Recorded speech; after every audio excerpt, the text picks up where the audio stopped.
Welcome to Trivia Viral. Our channel covers all the latest analysis and recaps on TV shows and movies, as well as interesting stories and facts that you may not have known. So sit back, relax, and subscribe to our channel if you have been enjoying our videos so far.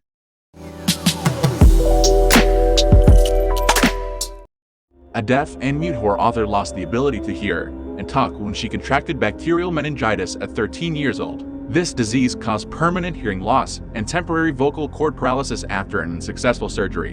In the hope that her career will continue after her recent book got critical acclaim, she abandons her city to live in the woods with her cat.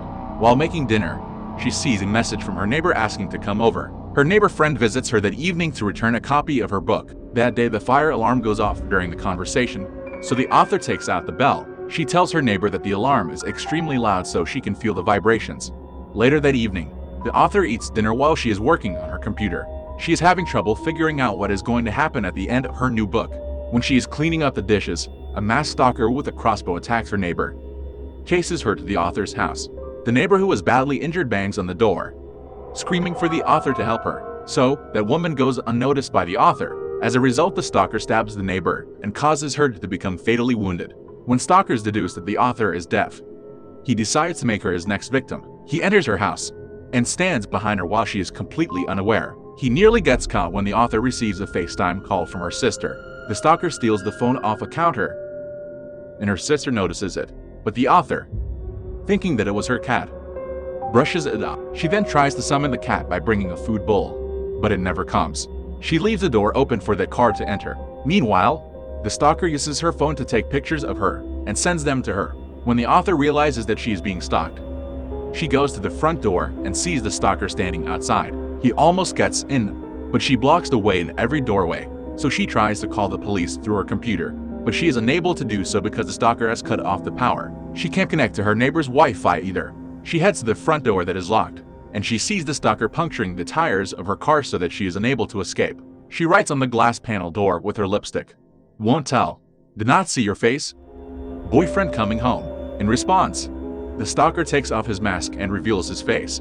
After he finds out that she can lip read, he taunts her with the threat that he will inevitably find a way in. The author goes around the house to get weapons to defend herself. She then hides near a window. She sees shadows and assumes it's the stalker. When she looks up, she sees him taunting her with the neighbor's lifeless body. She goes into the living room and cries.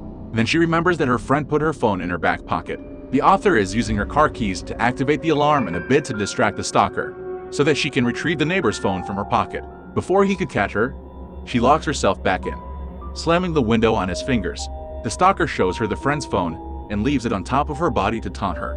Later on, she tries to escape through a second-story window. She throws her flashlight into the woods to distract him. Then the stalker shows up and shoots the author in the leg with a crossbow bolt. She yanks the arrow out of it and knocks the stalker off the roof and steals his weapon. She locks herself back in and treats her injuries, but she has problems loading the crossbow. Then, the neighbor's boyfriend comes to the author's house in search of the neighbor. The stalker pretends to be a police officer responding to a call, but the boyfriend becomes suspicious of that person. It is his intention to stab the boyfriend in the neck from behind with a rock, but the stalker gets distracted by the author's banging on a window. When the boyfriend is near his demise, he puts the stalker in a chokehold in order to allow her time to escape. But the author realizes that she will either be caught or bleed to death. Her only chance for survival is to end her assailant. Outside, the stalker threatens to cut up the author's cat with his blade, but then she shoots him in the shoulder with the crossbow.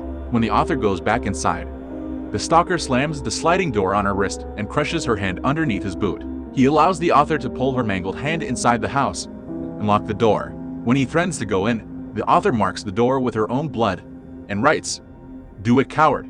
At that moment, the stalker starts smashing the door with a tire iron. The author uses her laptop to write a description of the man as well as a goodbye message to her family.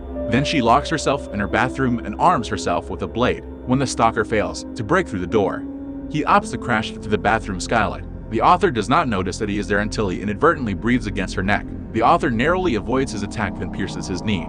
Then he follows her into the kitchen, where she blasts him with an insecticide spray and uses her visual smoke alarm to distract him. He starts strangling her, but then she takes him out by piercing him in the neck with a corkscrew.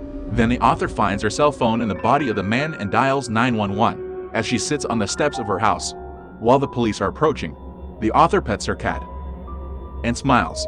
What are your thoughts about the story? Let us know in the comments section below. Subscribe if you would like to see more similar videos, and give us a thumbs up to get more recommendations of our videos. Be the first to watch the latest videos by clicking the bell icon. See you on the next video.